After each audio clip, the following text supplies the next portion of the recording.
सवाल यादव फिल्म्स भोजपुरी सोनू चौहान।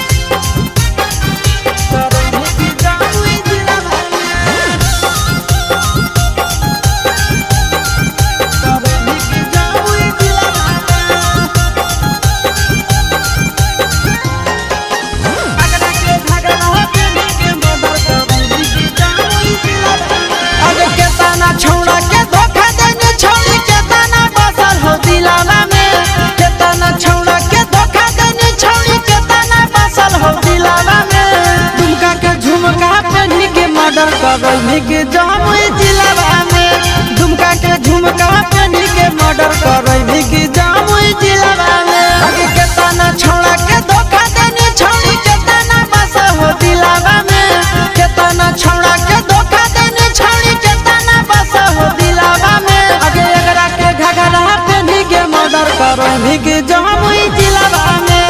एकरा के घघरा पहनी के मर्डर करनी के जामुई जिलावा में।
मर्डर करनी के जामुई जिलावा में दुमका के झुमका पहनी के मर्डर करनी के जामुई जिलावा